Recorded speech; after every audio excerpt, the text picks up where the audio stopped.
ಬಿಜೆಪಿಯವರು ಅಲ್ಲೇ ಹೋಗಿ ಮಲಿಕತ್ತಾರೆ. ಅವ್ರು ಯಾಕೆ ಹೋಗಿ ದಿಲ್ಲಿನಲ್ಲಿ ಹೋಗಿ ಪ್ರಧಾನಮಂತ್ರಿಗಳ ಹತ್ರ ಹೋಗಿ ಕೂತ್ಕೊಂಡು ಮಾತಾಡಲ್ಲ? ಯಾಕ್ರಿ ಮಾತಾಡಲ್ಲ? ಎಲ್ಲಿಗೆ ನಾನೇ ಕೇಳ್ತಾ ಇದ್ದೀನಲ್ರಿ, ಟೈಮ್ ಅವ್ರ ಹತ್ರ ಕೇಳ್ತಾ ಇದ್ದೀನಿ. ಅವ್ರು ಕೊಟ್ರೆ ನಾಳೆನೇ ಹೋಗ್ತೀನಿ.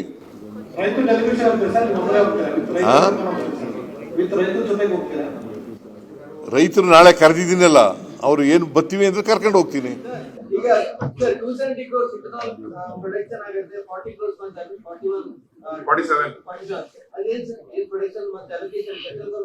ಈಗ ನೋಡಪ್ಪ, 270 crore ಲೀಟರ್ ಉತ್ಪಾದನೆ ಮಾಡ್ತೀವಿ ನಾವು ಎಥನಾಲ್. ಕೆಪಾಸಿಟಿ ಇರೋದು ನಮಗೆ ಸ್ಥಾಪಿತ ಸಾಮರ್ಥ್ಯ ಇರತಕ್ಕಂಥದ್ದು ಅಷ್ಟು. ನಮಗೆ ಆಯಿಲ್ ಕಂಪನಿಯವರಿಗೆ 47 ಕೋಟಿ ಲೀಟರ್ ಮಾತ್ರ ತಗೊಳ್ಳಿ ಅಂತ ಹೇಳಿದ್ದಾರೆ.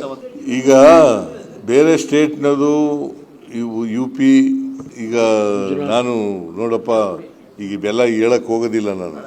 ಯಾವ್ಯಾವ ಸ್ಟೇಟ್ನಲ್ಲಿ ಎಷ್ಟೆಷ್ಟು ಉತ್ಪಾದನೆ ಮಾಡ್ತಾರೆ, ಎಷ್ಟು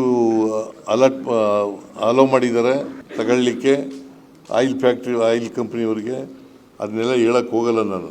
ಈಗ ನಮಗೆ ಗುಜರಾತ್ನಲ್ಲಿ 71%, ನಮಗೆ 17.4%. ನಿಮಗೆ ಹೇಳಬೇಕು ಅಂತಂದರೆ ಗುಜರಾತ್ನಲ್ಲಿ 71%, ನಮ್ಮಲ್ಲಿ 77.5% ಗುಜರಾತ್ನಲ್ಲಿ, ನಮಗೆ 17.4%. ಇದು ನ್ಯಾಯನಾ?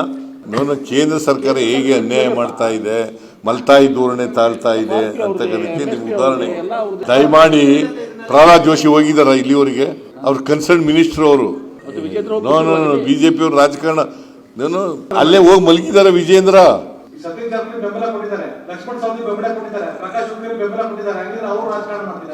ನೋಡಪ್ಪ, ರೈತರ ಜೊತೆ ನಮಗೆ ಸಿಂಪತಿ ಇದೆ, ರೈತರ ಪರವಾಗಿದೆ ನಮ್ಮ ಸರ್ಕಾರ. ನಾವು ಎಷ್ಟು ಕೊಡಿಸ್ಲಿಕ್ಕೆ ಸಾಧ್ಯ ಆಗ್ತದೆ ಸಕ್ಕರೆ ಮಾಲೀಕರಿಂದ, ಕಾರ್ಖಾನೆಗಳ ಮಾಲೀಕರಿಂದ ಕೊಡಿಸ್ಲಿಕ್ಕೆ DC ಮೂಲಕ ಹೇಳಿ ಕಳಿಸಿದ್ದೀವಿ.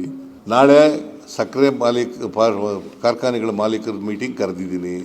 ರೈತರ ಪ್ರತಿನಿಧಿಗಳನ್ನು ಕೂಡ, ರೈತ ಮುಖಂಡರ ಪ್ರತಿನಿಧಿಗಳ ಮೀಟಿಂಗನ್ನು ಕರೆದಿದ್ದೀನಿ. ನಾಳೆ ಕೂಲಂಕಷವಾಗಿ ಚರ್ಚೆ ಮಾಡ್ತೀವಿ. ಪ್ರಧಾನಮಂತ್ರಿಗಳಿಗೆ ಭೇಟಿ ಕೊಡ್ತಕ್ಕಂಥ ಲೆಟರ್ ಕೂಡ ಬರೀತೀನಿ. ಅವರು ಅನುಮತಿ ಕೊಟ್ಟರೆ ಭೇಟಿ ಮಾಡ್ತೀನಿ. ಕೂಡಲೇ ಕರೀರಿ ಅಂತ ಹೇಳಿದ್ದೀನಿ. ಪಾರ್ಲಿಮೆಂಟ್ ಸೆಷನ್ ಅಲ್ಲಿ ಈ ಸರಿ ವಿಂಟರ್ ಸೆಷನ್ ಅಲ್ಲಿ ಈ ಸಬ್ಜೆಕ್ಟ್ ಚರ್ಚೆ ಮಾಡ್ತೀರಾ ನೀವು? ಎಂಪಿಗಳಿಗೂ ಕರೆದಿದ್ದೀನಿ.